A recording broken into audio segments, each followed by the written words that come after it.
Hello dear students and welcome to Even coaching centre. Guys, इस chapter में हम करने वाले हैं क्विक रिवीजन पॉइंट्स जो हमने सीखा था अपने चैप्टर क्वेश्चन टैग में। क्वेश्चन टैग अगर आपको याद हो तो क्या होता था?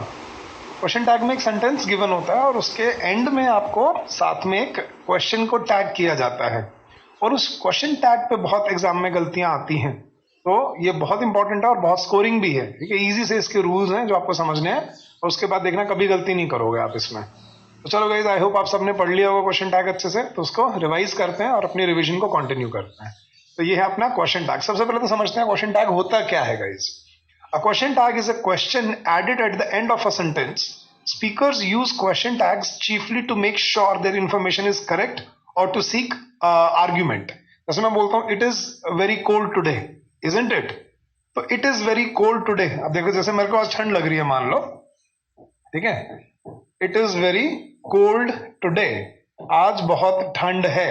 अब स्पीकर क्या करते हैं, इसको यूज करते हैं ऐसे क्वेश्चन टैग को कंफर्मेशन के लिए या आर्गुमेंट के लिए। जैसे मैं बोलता हूं it is very cold today, अब इसके बाद जब मैं ये जो क्वेश्चन बनाता हूं इजंट इट, इसको कहा जाता है क्वेश्चन टैग। तो it is very cold today isn't it, तो ये इजंट इट क्या हो गए हमारे यहाँ पे क्वेश्चन टैग, इसको बोलते हैं गाइस अपना क्वेश्चन टैग। ठीक है, इस पार्ट को अब इसमें ब्लैंक भी आ जाता है और एरर वाले क्वेश्चन भी आ जाते हैं। तो इसके कुछ रूल्स होते हैं जो आपको सीखने हैं, जो हम डिस्कस करते हैं गाइस। जैसे अब ये कहां से पता चला, वहां पे इजंट इट आएगा, यहां से क्या हेल्पिंग वर्ब यूज हो रही है और क्या सब्जेक्ट है, उसी को यूज करके हमेशा क्वेश्चन टैग फ्रेम किया जाता है। ठीक है, तो चलते हैं अपने इनके रूल्स की तरफ गए। सबसे पहला रूल क्या था, वो उसने लिखा है कि अगर कोई भी बी की फॉर्म, मतलब इज, एम, आर, वॉज, वर, ये जो हेल्पिंग वर्ब्स होती हैं, कोई भी हेल्पिंग वर्ब अगर यूज हो रही है तो we use a form of be in the tag. Tags are always used with pronouns, ये याद रखना है। तो जो सेंटेंस में हेल्पिंग वर्ब है उसको यूज करके और जो सब्जेक्ट है उसी को देखकर हम क्वेश्चन टैग फ्रेम करते हैं हमेशा। तो सबसे पहली चीज उसने बोली है वो क्या है कि पॉजिटिव स्टेटमेंट्स में हम नेगेटिव टैग यूज करते हैं। जैसे you are from Zaire, aren't you, तो you are from Zaire, aren't you. अब ये कहां से बना है, आर हमने यहां से लिया, ठीक है, उसके साथ हमने नॉट जोड़ते हैं हमेशा, आर नॉट नहीं लिखा जाता कभी भी, आंट होता है। तो क्वेश्चन टैग हमेशा वर्ब को जोड़ के बनाया जाता है। तो आर का आंट बना दिया और ये यहीं से क्या बन गया हमारा, you are from Zaire, aren't you. ठीक है, एंजेला इज हेयर, अब एंजेला फीमेल है, नेम आ जाए तो हमें यहाँ क्या करना है, शी। ठीक है, हम इजंट एंजेला नहीं लिखेंगे, इज क्या लिखेंगे, इजंट शी। तो इसको लेके हमने इजंट बना दिया और एंजेला के साथ हमने क्या कर दिया, प्रोनाउन फ्रेम करके isn't she. Your father, father अब मेल है तो ही आ जाएगा, और was, your father was at school, wasn't he, तो वॉज को लेके हमने वॉजंट बना दिया और उसके साथ क्या कर दिया, ही। तो जो पॉजिटिव स्टेटमेंट्स होती है ना, उसमें जो टैग बनता है गाइस याद रखना, वो नॉट के साथ बनता है। जैसे they were on holiday, weren't they, it was a super show, wasn't it, तो कहां से बन रहा है, हमेशा सब्जेक्ट को देख के और हेल्पिंग वर्ब को देख के ही क्वेश्चन टैग फ्रेम किया जाता है। It is a big garden, isn't it, तो isn't कहां से आया, इससे, और इट कहां से आया, इस पार्ट से। तो क्वेश्चन टैग बनाने का तरीका, सबसे पहला रूल क्या है गाइस, ये पॉजिटिव सेंटेंसेस में हमेशा कौन सा टैग बनाया जाता है, नेगेटिव, और आगे उल्टा हो जाएगा कि नेगेटिव सेंटेंसेस में टैग कैसा बनाया जाता है, पॉजिटिव। देखना गाइस। हाँ, सेकंड उसने क्या बताया, after negative statements we use a positive tag, क्योंकि जब स्टेटमेंट के अंदर कोई नेगेटिव वर्ड आ जाए तो हम क्वेश्चन टैग में हम नॉट दोबारा नहीं कर सकते। ठीक है, जैसे she is not a member of this group, isn't she, अब जब नॉट बोल दिया ना तो दोबारा इजंट नहीं बोलेंगे, आप क्या बोलेंगे, इज शी। तो नेगेटिव स्टेटमेंट्स में हम जो टैग बनाते हैं वो पॉजिटिव होता है। तो याद रखना, पॉजिटिव स्टेटमेंट में नेगेटिव टैग और नेगेटिव स्टेटमेंट्स में पॉजिटिव टैग ऑपोजिट होते हैं। जैसे I am not surprised, am I, तो आई एम नॉट सरप्राइज, अब यहां नॉट आ गया तो यहां से नॉट निकल जाएगा। ठीक है, Tim and Ted aren't rich, ठीक है, तो आर नॉट आ गया तो यहां पे आंट दे नहीं, आर दे। तो Tim and Ted aren't rich, are they weren't at the movie theatre, were they.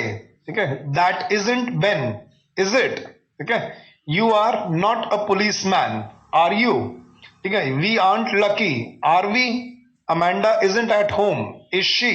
They are not with us, are they. तो उसने क्या बोला है, नेगेटिव स्टेटमेंट्स में हम पॉजिटिव टैग बनाते हैं, नेगेटिव स्टेटमेंट्स में हम दोबारा नॉट यूज नहीं करते। ये बहुत इंपॉर्टेंट है गाइस, इसको ध्यान से याद रखना है आपने। ठीक है, चलो गाइस नेक्स्ट रूल पे चलते हैं। अगर स्टेटमेंट में कोई मोडाल है, मोडाल हमें पता है, तो उसको रिपीट किया जाता है यूं का यूं। देखना guys, Kara can go by herself, can't she?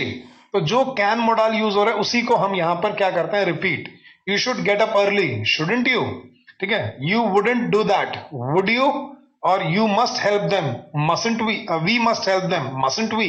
तो अगर सेंटेंस में कोई भी मोडाल होता है उसको हम यूं का यूं रिपीट करते हैं इन द क्वेश्चन टैग. याद रखना, मैंने आपको पूरे चैप्टर में समझाया था. कैन, कांट, ठीक है. शैल, शैंट, मस्ट, मसंट. ठीक है. तो मोडाल्स को हम जिस तरह से बनाते हैं उसको रिपीट वैसी तरह से किया जाता है. रूल नंबर 4, वो क्या कह रहा है, सिंपल प्रेजेंट टेंस में हमें क्या यूज करना होता है, डू, डज. ठीक है. या नेगेटिव है तो डोंट या डजंट. और पास्ट इंडेफिनिट में, सिंपल पास्ट में हमें क्या यूज करना होता है, डिड या डिडंट. ये हमने किया था जब सेंटेंस में आपको हेल्पिंग वर्ब ना मिले तो प्रेजेंट में डू, डज. ठीक है. या नेगेटिव है तो डोंट या डजंट. और पास्ट इंडेफिनिट में अगर हेल्पिंग वर्ब ना मिले तो डू, सॉरी, डिड या नेगेटिव में डिड. जैसे they like going to the movie theatre, don't they? तो जब कोई हेल्पिंग वर्ब नहीं है सेंटेंस में तो अब हमें क्या यूज करना है, डू या डोंट. ठीक है. तो you do not take sugar in tea, do you? ठीक है. हाँ जी. Raphael listens to music, doesn't he?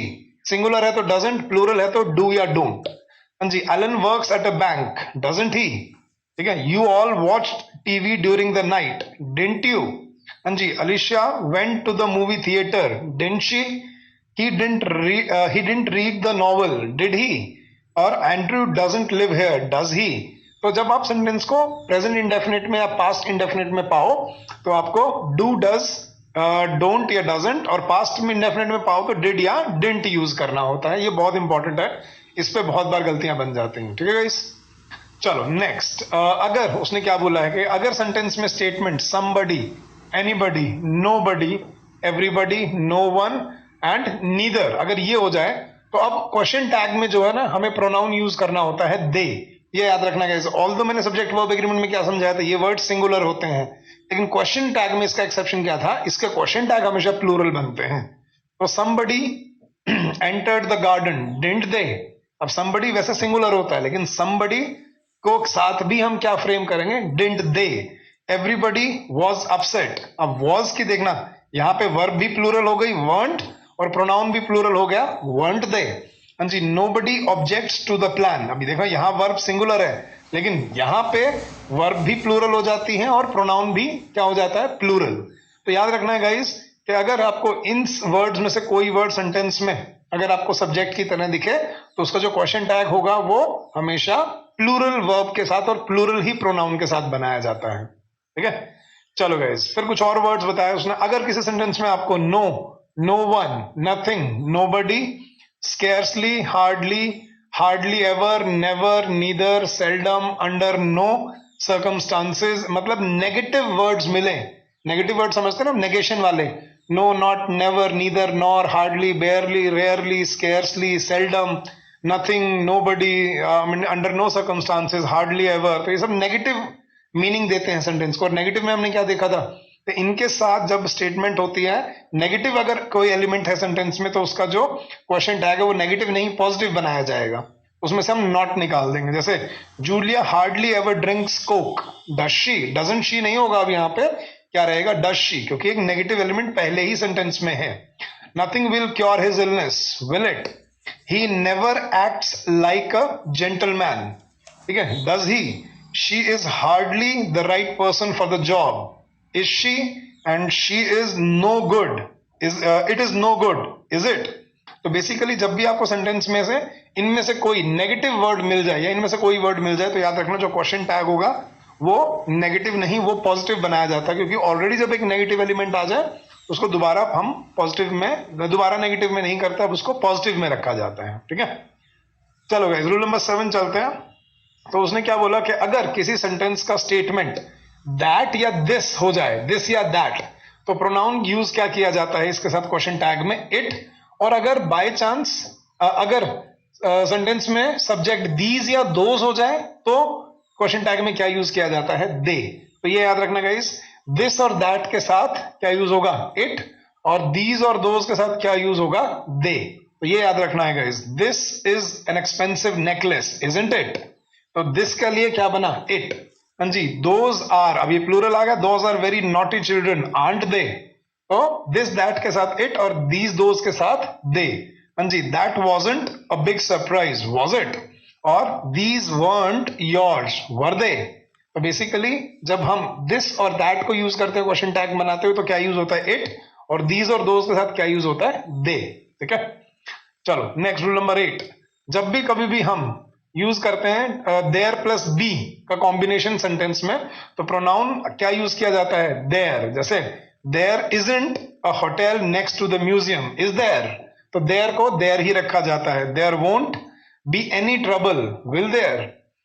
There is a bus to Atlantic City every hour, is in there? ठीक है, there weren't any children at school, were there? तो this और that का it, these और दोज का they, लेकिन there का हमेशा क्या बनता है? देयर ही रहता है। ये याद रखना है गाइस, ठीक है। चलो गाइस, नेक्स्ट उसने क्या बनाया कि लेट्स अगर कभी आ जाए आपको, let's has the tag shall we. Let's के साथ हमेशा हम टैग क्या करते हैं? शैल वी, क्योंकि लेट्स एक प्रपोजिशन या सजेशन होता है। Let's go for a movie, let's do this. और अगर आपको लेट अकेला मिल जाए तो फिर हम क्या टैग बनाते हैं? विल वुड वाला। जैसे let's go to the movie theatre, shall we?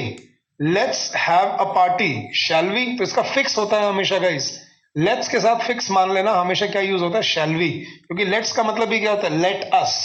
तो लेट अस, अस का मतलब वी, और लेट्स एक प्रपोजिशन है तो शैल। तो let's drink tea, shall we? Let's go out for a walk, shall we? लेकिन लेट अगर आ जाए, लेट्स नहीं लेट, जैसे लेट हिम गो, फिर हम क्या बोलेंगे? विल यू या वुड यू? या let them leave, will you या वुड यू? दोनों एक्सेप्टेबल होते हैं यहाँ पे, ठीक है। तो लेट्स का और लेट का टैग ध्यान रखना, ऐसे गलतियां हो जाती हैं कई बार। चलो गाइस नेक्स्ट, अगर उसने बोला है कि हैज या हैव के बाद कभी टू मिल जाए तो उसको सिंपल प्रेजेंट माना जाता है, और हैड टू मिले तो इसको क्या माना जाता है? पास्ट इंडेफिनिट या सिंपल पास्ट। जैसे your father has to wear glasses, तो इसको हम कैसे करते हैं? प्रेजेंट इंडेफिनिट वाले हमने पढ़ा था किसमें करते हैं? Doesn't he. ठीक है, ये they do not have to या they don't have to come early, do they? हाँ जी, we had to borrow some money to buy a new house, didn't we? So we had to borrow, didn't we? जब past में had to को past indefinite माना जाएगा तो didn't use होगा, और has to या have to को प्रेजेंट इंडेफिनिट माना जाएगा तो प्रेजेंट इंडेफिनिट में क्या यूज होगा? do या does। they didn't have to read the story book, did they? तो बेसिकली सब्जेक्ट अगर आपको टेंस में अगर आपको कभी भी हैज टू या हैव टू मिले तो मान लेना ये प्रेजेंट इंडेफिनिट है, तो सिंगुलर है तो डजंट ही, प्लूरल है तो डू, और हैड टू मिले, ठीक है, तो ये मान जाना, या डिडंट मिले, ये डिडंट हैव टू, तो ये बेसिकली हैव टू या डिड नॉट हैव टू, ये पास्ट इंडेफिनिट माना जाता है, तो उसको किसमें रखते हैं हम? पास्ट इंडेफिनिट में, डिड या डिडंट के साथ, ठीक है। चलो गाइस, तो उसने फिर एक सेंटेंस जो हमने रूल हमने जो किया था, पॉजिटिव इंपैरेटिव। इंपैरेटिव सेंटेंसेस क्या होता है? जिसमें हम कोई ऑर्डर देते हैं या सजेशन या रिक्वेस्ट करते हैं, तो हमें क्या यूज करना होता है? Will you, want you, can you या कांट यू। अब कैन कांट ज्यादा यूज नहीं होता, क्योंकि कैन कैन के साथ यूज होता है, कांट कांट के साथ। कुड यू यूज होता है, तो विल, वोंट या कुड, ये तीन यूज किए जाते हैं। और नेगेटिव इंपेरेटिव के लिए उसने क्या बोला है कि हम सिर्फ क्या यूज करते हैं? Will you. जैसे open the door, will you या वोंट यू, ये दोनों यहाँ पे एक्सेप्टेबल होंगे। कैन यू नहीं होगा। कुड यू अगर रिक्वेस्ट कर रहा है तो, ठीक है। Don't play with your nose, will you जब हम कोई धमकी या नेगेटिव उसमें बोलते हैं ऐसा मत करो या ऐसा बिल्कुल भी नहीं करना, वहां पे हम सिर्फ क्या यूज कर देते हैं? विल यू, ठीक है। और लास्ट गाइस, आई एम के साथ उसने क्या बोला है कि आई एम के साथ अगर, ठीक है, कभी भी टैग बनता है तो उसका टैग किससे रहता है? आंट के साथ। और आई एम नॉट का बनता है तो फिर वो बनता है एम के साथ। जैसे I am your father, aren't I, ठीक है। तो आई एम के साथ कभी भी टैग बनाना है तो ये याद रखना गाइस, एम किस में चेंज हो जाता है? क्योंकि एम की कोई कॉन्ट्रैक्टेड फॉर्म नहीं होती वर्ब के साथ। एंट कोई अभी तक लीगलाइज्ड वो नहीं हुआ है, तो ain't is not use, never use in formal English. AINT, N apostrophe T वाला, ठीक है। तो यहाँ पे क्या बनता है? Aren't. I am a bit late, aren't I. तो एम का आई एम जब होता है तो उसका हमेशा जब क्वेश्चन टैग बनता है तो आंट के साथ बनता है, aren't I. I am a teacher, aren't I. लेकिन अगर याद रखना आई एम नॉट आ जाए, नेगेटिव आ गया, तो फिर हम आर आई नहीं करेंगे, फिर हम करेंगे एम आई। तो I am not late, am I, या I am not God, am I, कि मैं भगवान नहीं हूं, ठीक है। तो ये ध्यान रखना है, आई एम के साथ आंट आई एम नॉट के साथ एम आई। तो गाइज ये थे आपके क्विक रिवीजन पॉइंट्स किसके? आपके क्वेश्चन टैग के, जो हमने रूल सीखे थे।